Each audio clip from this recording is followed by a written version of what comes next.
Hello everybody and welcome back to Red Eagle Politics. Make sure you like this video down below and subscribe to the channel if you are new. So last night there were primaries out of two states for the 2022 midterms, West Virginia and Nebraska, and you saw across the board a rejection of the old guard, RINO, neocon, establishmentarian representatives and candidates for a wide variety of offices, and they got completely destroyed last night, and incumbents even.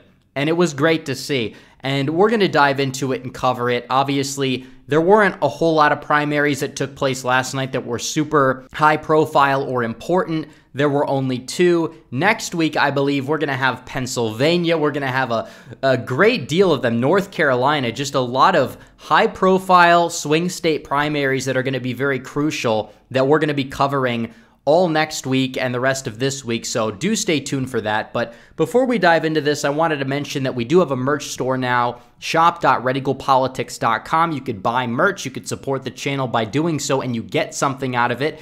And we've got great designs. We've got coffee mugs, t-shirts, sweatshirts, hoodies. We've got stickers. They could be used as decals to put on your laptop or to put on your car. And we just have a wide variety of great designs. Everybody loves it so far. I've got some of the merch myself, and I think it's great. So make sure you go to shop.redeaglepolitics.com to buy some merch. The link is in the pinned comment down below. So West Virginia, there was a high-profile House primary for the 2nd District. So West Virginia lost a House district. They used to have 3, and now they have 2. And a lot of that 2nd District got put into the 3rd District, which is now the 2nd District, Carol Miller's district.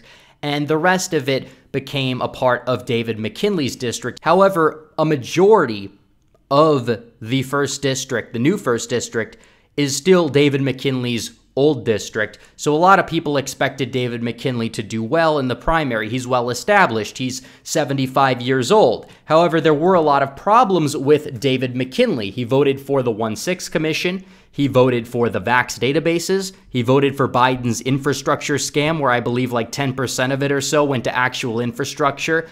And he's been weak on the alphabet issues. He voted for the Diet Equality Act in 2014 with just, I believe, 60 other Republicans or so. And Trump decided to intervene. He endorsed Representative Alex Mooney, who was the representative from the 2nd District, whose district got completely divided into the 1st and the 3rd.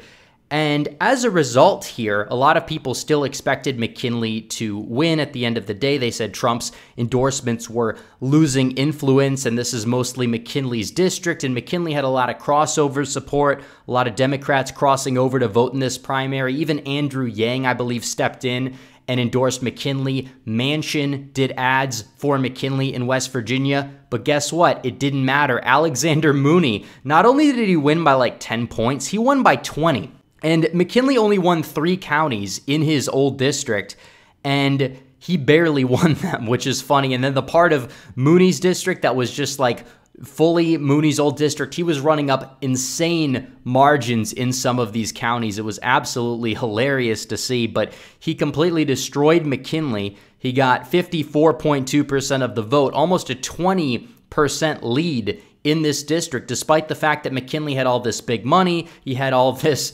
outsider support, and even New York Times admits that this district has considerably more McKinley than Mooney territory. But you know what? It didn't matter at the end of the day. The RINO was defeated. Is Alexander Mooney perfect? I don't know. He's a little interventionist when it comes to Cuba. He's not exactly perfect, but he is a big upgrade over David McKinley. And this shows that, like in Illinois, you're probably going to see Mary Miller defeat Rodney Davis at this rate if this holds up, because it shows that when you pit 2 incumbents against each other, the Trump-endorsed, the more Trump-aligned, the more America-first candidate at the end of the day is pretty much always going to pull it off at this point. And you do love to see it. So that was the big election in West Virginia.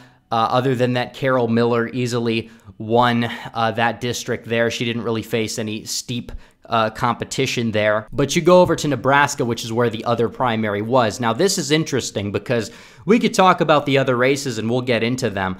But Trump endorsed Charles Herbster. Charles Herbster had a bunch of skeletons in his closet. He had some sexual assault allegations.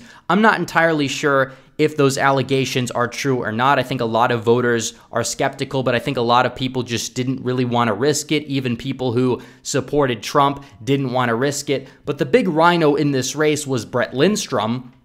And Brett Lindstrom was endorsed by Brad Ashford, who was the former representative for Nebraska's 2nd District, the last Democrat congressman from the state of Nebraska. He was also endorsed by the leftist AFL-CIO, and a lot of Democrats were throwing their support behind him, hoping that they could get a weak Republican nominated, so you would have a more liberal Republican governor. Lindstrom would easily be like a DeWine type for sure if he was nominated. And early in the night, he was actually having a big lead in the results that came out, because mainly early votes and mail-in votes get counted first, and then the election day votes get counted later, and a lot of the rural votes got counted later. And it was funny to see a lot of people on the election mafia side of Twitter celebrate early, when in reality he ended up sliding back down into 3rd place below Herbster. And the only reason why Herbster did not defeat Jim Pillen was because of those allegations.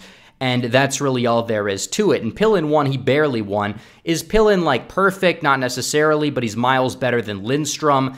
He probably would be a lateral move, maybe a slight upgrade from Pete Ricketts, which again is not really saying a whole lot, but at the same time, it shows that the complete and total Rhino got defeated, and you would have had Charles Herbster as the nominee if voters were not concerned with those allegations. Beyond that point, the current Secretary of State in the state, Bob Evnen, failed to crack 50% or even 45% in the state. And again, that was kind of a DeWine situation. He was facing 2 challengers that were to the right who couldn't come to an agreement to drop out or whatever. And as a result, he ended up winning, but he barely won. It still was a rebuke of the establishment in a way, but it's sad that the grassroots right could not concentrate their efforts by supporting just one of the candidates there for that race. Also, in terms of Congress, in the congressional primaries that happened, Mike Flood destroyed Jeff Fortenberry. Jeff Fortenberry is the Rhino. He voted for the 1-6 commission. He has a lot of skeletons in his closet. He was taking a great deal of money from a Nigerian millionaire to use in terms of his campaign funds, and he was caught and he dropped out. But either way, I think Mike Flood would have pulled this off regardless. So he is going to be the next representative out of Nebraska's 1st District. Sadly, Don Bacon ended up getting 77% of his primary vote. Don Bacon is a big Rhino, although he is in a Biden district, and I think Kuehl would have done a little bit better had he had more funding, had he had more support, but a lot of people really didn't support him because there were some questions about his electability. I think Kuehl or whoever would have been able to win in this national environment either way, but that's beside the point. Beyond that point, the auditor's race, you had the authentic conservative Mike Foley win his primary there with a resounding 104,000 vote margin, which was absolutely good to see. He's a solid candidate. He was endorsed by the Republicans for national renewal, and they tend to always endorse the best candidates pretty much in every single race in the country. So if Mike Foley was able to win, you could consider that a massive W for that race, even though the auditor is just one position, but every position matters. You need the best people in every position of power that you can in a state. That definitely helps make the leadership in the party better. It helps build name recognition for some of these people if they ever want to run for higher offices, and it shows. But beyond that point, it was overall a good night. It would have been nice for Herbster to win, but I also think that he would have won if it wasn't for crossover voting. I really think that crossover voting ended up dooming Charles Herbster in this race as well. A lot of independents and Democrats were crossing over to vote for Pillen, and mainly Lindstrom as well.